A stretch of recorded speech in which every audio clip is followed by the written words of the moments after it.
Hello everyone, welcome you all complete revision in 9 minutes. So हम आज का अपना हिंदू एनालिसिस देखते हैं। वैसे ये कल का न्यूज़पेपर है, मैंने कल 25 अक्टूबर का पूरा आपके लिए एनालिसिस कर दिया था। बट क्या होता है ना, जब हम लोग शाम में अपलोड करते हैं तो वो इजीली अपलोड नहीं हो पाता है, तो मैंने सोचा मैं मॉर्निंग में रिकॉर्ड करके अपलोड कर दूँगी। आइए शुरू करते हैं।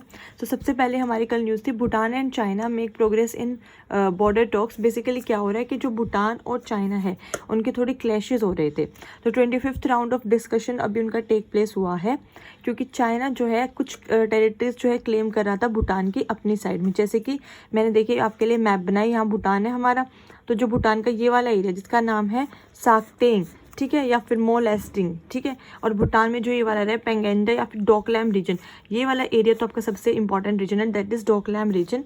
यहाँ पे जो है चाइना भूटान जो है एक दूसरे के टेरिटरीज को क्लेम कर रहे हैं। बेसिकली कहा जा रहा है ऑफिशियली भूटान की टेरिटरीज है, पर चाइना जो है अननेसेसरी क्लेम कर रहा है। तो उसी के रिगार्डिंग अभी हमारी 25th राउंड ऑफ डिस्कशन हुई थी, लेकिन स्टिल अभी कोई सॉल्यूशन नहीं निकल पाया। तो अब हम देखते हैं इंडिया के पॉइंट ऑफ व्यू से भूटान कैसे इंपॉर्टेंट है। हमारे सेम कल्चर है इंडिया एंड भूटान के, ठीक है। भूटान जो है भूटान सबसे पहले रिकॉग्नाइज किया था जब इंडिया जो है इंडिपेंडेंट हुआ था। फर्स्ट कंट्री था भूटान जिसने हमें रिकॉग्नाइज किया था as an independent nation. Treaty of friendship है हमारी जो 1949 में साइन हुई थी। बेसिकली जो भूटान में रिलीजन है वो बुद्धिज्म फॉलो होता है, और इंडिया में भी मोर और लेस जो आपके ईस्ट साइड के पीपल है वो बुद्धिज्म को मानते हैं। 2017 में डोकलम स्टैंड ऑफ हुआ जिसमें चाइना और इंडिया आमने सामने खड़े थे, तो भूटान ने परमिशन दी इंडिया को भूटान के अंदर घुस के चाइना से जो है स्टैंड ऑफ करने की। हमारा FTA free trade agreement sign है भूटान के साथ जो 1972 में साइन हो गया था। हम एक्सपोर्ट करते हैं भूटान को राइस, पेट्रोल, डीजल, ठीक है, और हमने वहाँ पे इन्वेस्ट भी कर रखा है आपके हाइड्रो पावर प्लांट्स में। जो 4 हाइड्रो पावर प्लांट्स आपको उनका नेम ध्यान रखना है, मांडेचू, चुक्का, कुरुचू और ताला, ठीक है। ये 4 हमारे हाइड्रो पावर प्लांट्स हैं जो हमने भूटान में एक्सपोर्ट करके वहाँ के हमें एनर्जी में हमने अपना पैसा लगा इन्वेस्ट करके ओपन किया। देन हमने इंपोर्ट क्या करते हैं भूटान से, इलेक्ट्रिसिटी, नट और मैन्युफैक्चरिंग प्रोडक्ट्स, ठीक है। और सार्क और बिम्स्टेक में दोनों में ही आपके इंडिया और जो भूटान है वो मेंबर्स हैं। नेक्स्ट हमारी न्यूज़ है, अच्छा साथ ही में हम चैलेंजेस देख लेते हैं। China's presence is increasing in the Bhutan. सबसे पहला चैलेंज इंडिया के लिए ये रहेगा। सेकेंड इज इंडिया एंड जो भूटान है वो 699 किलोमीटर का, ऑलमोस्ट 700 किलोमीटर का जो है आपका बॉर्डर शेयर करते हैं, ठीक है। और एजुकेशन जो है भूटानीज जो है मोस्टली स्टूडेंट्स, मतलब भूटान के जो स्टूडेंट्स हैं वो इंडिया में आते हैं, लेकिन क्योंकि अभी क्लैशेस चल रहे हैं वहाँ पे तो वो रेट डिक्लाइन होकर 7% से 3.8% हो गया। तो मैंने आपको एक कंप्लीट एनालिसिस दिया है इंडिया और भूटान के रिलेशंस का, आप चाहे तो स्क्रीनशॉट ले सकते हैं, और साथ ही में मैंने चैलेंजेस भी बता दिया आपको। नेक्स्ट हमारी न्यूज़ थी, centre to introduce DNA face matching systems at police station across the country. हमारे सेंटर ने जो है अभी वर्डिक्ट दी है, अपना फैसला सुनाया है कि हम आपके जो पुलिस स्टेशंस वगैरह है हर जगह पे आपके फेस मैचिंग DNA सैंपल्स जो है हम कलेक्ट करेंगे और उनको स्टोर करके रखेंगे। हम देखते हैं इसका पूरा न्यूज़ एनालिसिस क्या रहेगा। जो आपका क्रिमिनल प्रिजनर एक्ट था 1920 का, ठीक है, वो रिप्लेस किया गया था CRPC criminal procedure identification act 2022 से। अभी आपका ये रिसेंटली एक्ट था जो आया था 2022 वाला।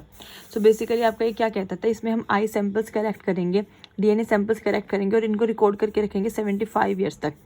तो ऐसा हो सकता है 75 ईयर्स तक तो अपने आप ही उनके जो है स्ट्रक्चर में कोई चेंज आ जाए या वो ख़राब हो जाए, तो क्योंकि 75 ईयर्स एक बहुत ही लॉन्ग टाइम पीरियड है। सो उसी पे भी क्लैश चल रहा है। ऐसा बोला जा रहा है कि इतना लॉन्ग टाइम के लिए आपको स्टोर करके जो है नहीं रखना चाहिए बेसिकली, ठीक है। नेक्स्ट हमारी न्यूज़ थी, food safety authority of India के ऊपर फसाई।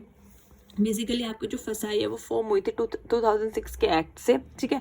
फूड लेबल 2022 रूल्स अभी इनको रिन्यू किया गया था। आपके 2022 रूल्स, 2020 के जो रूल्स थे उन्होंने आपके फूड लेबलिंग के ऊपर बहुत ज़्यादा ध्यान दिया था कि आपका जो पैकेट है उस पर फूड लेबलिंग होना मैंडेटरी है। QR कोड, अब बोला जा रहा है QR कोड का स्कैनर होना चाहिए। अच्छा, आपके FSSAI के हेड कौन होते हैं, एक नॉन एग्जीक्यूटिव मेंबर।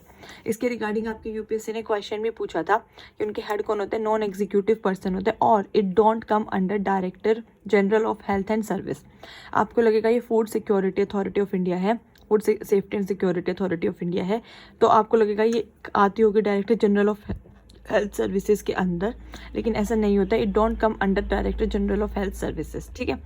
देन हमारा नेक्स्ट न्यूज़ है, that is apparel and textile production industry witnesses decline. Basically जो हमारा टेक्सटाइल सेक्टर है वो आपका उसने अभी डिक्लाइन फेस किया है। किस तरीके से डिक्लाइन फेस हुआ है, जो आपके गारमेंट्स थे, जो हमारे गारमेंट्स हैं वो एक्सपोर्ट इंडस्ट्री में 2% से डिक्लाइन हो गए हैं, ठीक है। टेक्सटाइल इंडस्ट्री जो है हमारी इंडिया में लेबर इंटेंसिव सेक्टर है, 2 पार्ट्स में डिवाइडेड है, one is organise sector and another one is unorganise sector, ठीक है। ऑर्गेनाइज सेक्टर में आपकी मॉडर्न मशीन्स आती है, अनऑर्गेनाइज सेक्टर में आपकी एंशियंट टेक्निक्स, स्मॉल इंडस्ट्रीज ये सब आती है, ठीक है। जैसे आपके जो पहले के टाइम पे हाथ से कपड़ा बनाते थे, स्मॉल इंडस्ट्रीज हो गई मैन्युफैक्चरिंग सेक्टर की, वो सब। और ऑर्गेनाइज में आपके प्रॉपर जो मशीनरी है, प्रॉपर एडवांस्ड जो बेसिकली आपके एडवांस्ड टूल्स हैं, वो आपके ऑर्गेनाइज सेक्टर में आते हैं, ठीक है। सो क्या कहा जा रहा है कि ये अभी आपका टेक्सटाइल सेक्टर जो है डिक्लाइन फेज में जा रहा है, जबकि इंडिया जो है 6th लार्जेस्ट प्रोड्यूसर आपके टेक्सटाइल सेक्टर में, ठीक है। 2.3% जो है कंट्रीब्यूशन है जीडीपी में आपका टेक्सटाइल सेक्टर से, और टॉप 3 प्रोड्यूसर कंट्रीज़ में आते हैं हम लोग फॉर सिल्क प्रोडक्शन। लेकिन हमारा डिक्लाइन हो क्यों रहा है, बेसिकली अब मैं आपको उसके जो है रीजंस बता देती हूँ। सबसे पहली बात, नो एफडीआई या बिल्कुल लेस एफडीआई आ रही है इंडिया में, ठीक है। जो बाहर से आपकी फॉरेन डायरेक्ट इन्वेस्टमेंट है, ये क्या होती है, जो आपका फॉरेन से पैसा आता है। सो पैसा तो आपका आ ही नहीं रहा अभी आपका टेक्सटाइल सेक्टर में। अनदर रीज़न इज़ आपके बहुत सारे चेक्स एंड बैलेंसेज में लूप होल है। चेक्स एंड बैलेंसेज में लूप होल कैसे हैं, जैसे अगर आपने कोई टेक्सटाइल प्रोडक्शन की, दैन मैन्युफैक्चरिंग सेक्टर को उसको फर्दर पास करवाने के लिए आपकी अथॉरिटी की ज़रूरत पड़ती है, ठीक है। तो वहाँ पे जो है काफ़ी लूप होल है, ठीक है। जो थर्ड वन है, टाइम टिकिंग प्रोसेस है, मतलब इजीली आपका प्रोड्यूस हो गया, ऐसा नहीं है कि मार्केट में आ गया। टाइम टेकिंग प्रोसेस है, उसको पहले चेक किया जाएगा प्रॉपरली, ठीक है। देन उसको ऑर्गेनाइज किया जाएगा, देन बताया जाएगा हाँ ये चीज़ ठीक है, और उसके बाद आपका एक्सपोर्ट किया जाएगा। तो बेसिकली ये कुछ मेजर रीजंस थे। सो मैंने आपको कंप्लीट एनालिसिस करवा दिया हिंदू का। तो आई होप आपको वीडियो पसंद आई होगी। Then please like, share and subscribe the channel. Thank you so much. जय हिंद।